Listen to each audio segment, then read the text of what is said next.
We've driven the mild hybrid CX-90, and now let's go for a drive in the plug-in hybrid CX-90. I'm Jay, Steph's on vacation, and this is Modern Motoring.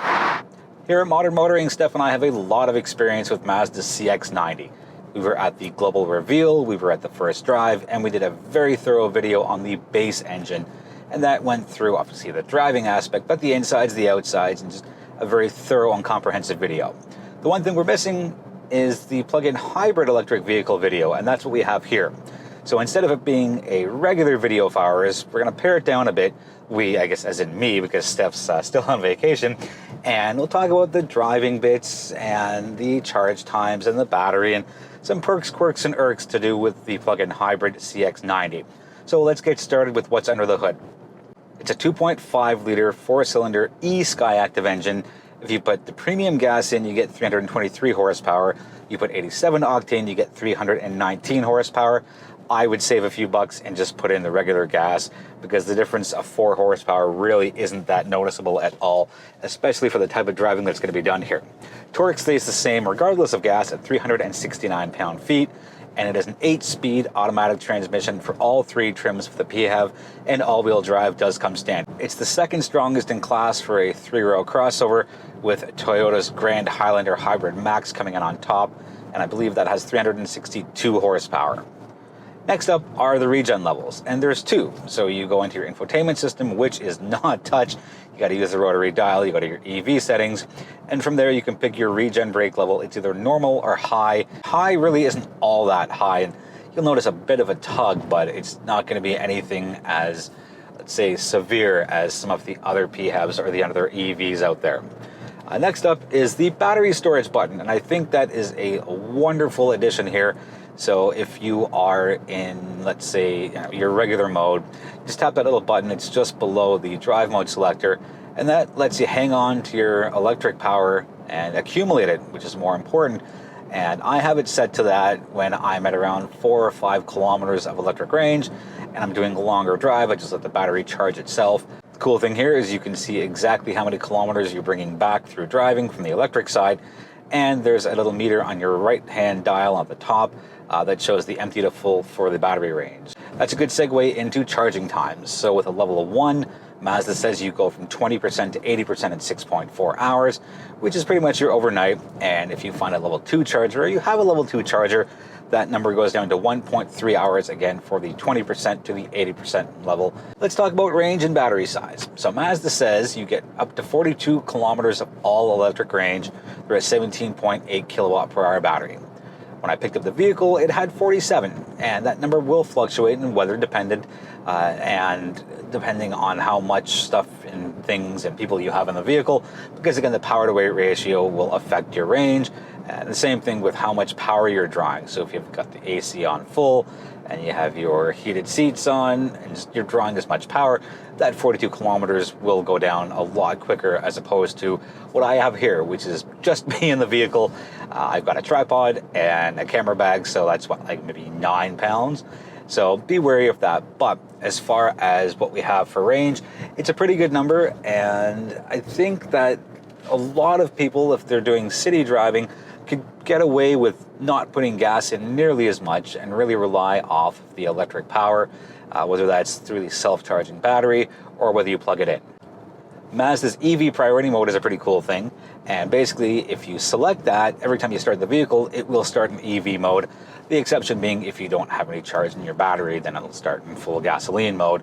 But it's pretty cool. Now, I have it set to start in EV priority mode because, well, if I'm driving a PHEV and I have the electric kilometers available, I want to use them as much as possible. Next up is a quick touch on the Mitsubishi Outlander PHEV, the other 3-row crossover to have this technology. Now, it's not really a 3-row crossover. Yes, it has 3 rows, but that last row is just plain awful and bad. And we did a full video on it, and it is just not a great place to be. But because it has 3 rows, it does compete with this. Even though it's smaller, it competes with this.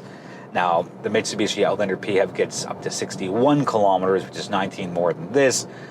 But I would happily give up those 19 kilometers of all-electric range to get something much more spacious with an actual functioning, working, and usable 3rd row.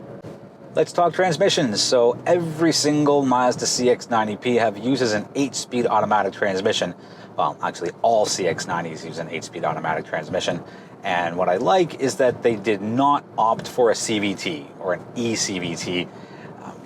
I understand the benefits of an eCVT, but just to get that familiar driving feel of going through the gears, I'm so happy Mazda has opted for this.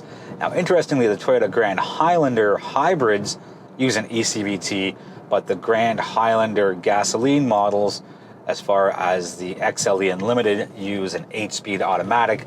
Here's the most interesting part. The Toyota Grand Highlander for 2024 has a top trim Platinum Max, and that uses a 6-speed automatic. So 3 different transmissions on that side, and that's probably the closest competitor to what we have here as far as alternative propulsion systems go. On the fuel consumption side, every CX-90 PHEV uses a 70-liter fuel tank.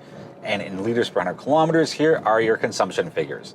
9.9 in the city, 8.7 on the highway, and a blended total comes out to 9.4. Not too bad considering that this weighs 2,344 kilograms. By no means is it light. I believe that's a little over 5,000 pounds, if my quick conversion skills are somewhat accurate. Now, a quick note of interest, the difference between the PHEV, which has the battery, and the gasoline, which clearly doesn't, is only 176 kilograms. So, yes, the battery's got to go somewhere, and it's along the floorboards, so it really doesn't impact cargo space, which is an interesting note. It doesn't impact cargo space at all. It has the exact same figures as it does for the gasoline, and those figures are 423 liters with the third row up, 1,133 liters with this third row down, and when you put the second row and the third row down, that balloons up to 2,101 liters of cargo space. Not best in class by any means, but it is still a respectable figure. On the towing side, all 3 trims of the CX-90 PHEV hit 3,500 pounds, which is absolutely plenty. Now, if you go to the gasoline top trims, those go up to 5,000 pounds because they've got a differently tuned engine. But 3,500 pounds should be plenty and more than enough for a lot of the CX-90 drivers out there. Now, on the drive feel side itself, the steering feels a little heavy. And yes, I've driven it quite a bit in its different forms, but I don't mind the heaviness. It's not overbearing and it's not difficult to turn the wheel by any means, but you feel the weight of it. And you know, I've always liked vehicles that have a bit of a heavier steering feel. It's not light or fluffy, and it's not dull at all. And Mazda's known for their driving dynamics, and especially as a premium brand, they're not mainstream, they're not luxury. They do a lot of things extremely well, and the thing that I like the most about Mazda's across anything in their lineup is the drive feel and how responsive it is. And yes, I realize this is their largest offering, again, over 5,000 pounds, but it's surprisingly agile. And I don't know how they did it. Their engineers must have some kind of secret formula in the back there, but the CX-90 is extremely agile considering its size and weight. Quick touch on drive modes, and there are 4 of them. Right now I'm in Sport. Let's take a listen. Sounds pretty good. Not a lot of people will use the Sport mode, I imagine. I'm going to drop it down to Normal, which is where I believe a lot of CX-90 drivers will live.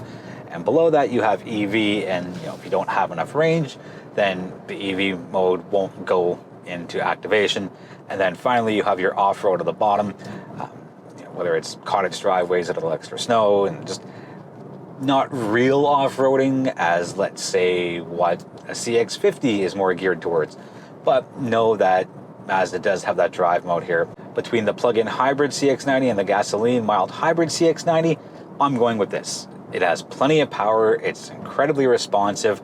I get up to the 42 kilometers of range, it self-charges, so I can store my power for later, I can get it on demand. Charging times are minimal at 6.4 hours overnight or 1.3 hours with a level 2 charger. It's got a tremendous fit and finish. There's 3 options to choose from as far as your trims go, so there's something for not quite everybody, but it's better than just having one plug-in hybrid option and Mazda saying to customers, we'll take it or leave it. Now, there's 10 configurations of the CX-90 in total across both plug-in hybrid and mild hybrid, and I would go with this. This is the mid-trim GSL. I don't need all the bells and whistles. It's pretty well decked out here. You get your panoramic sunroof, you have a great audio system, premium materials inside and all the way around. decent third row of space, and if I'm looking specifically for a 3-row crossover, whether it's hybrid, plug-in hybrid, or full gasoline, the CX-90 is in my top 3. If you have any questions on the 2024 Mazda CX-90 plug-in hybrid, let us know in the comments. We're always happy to hear from you.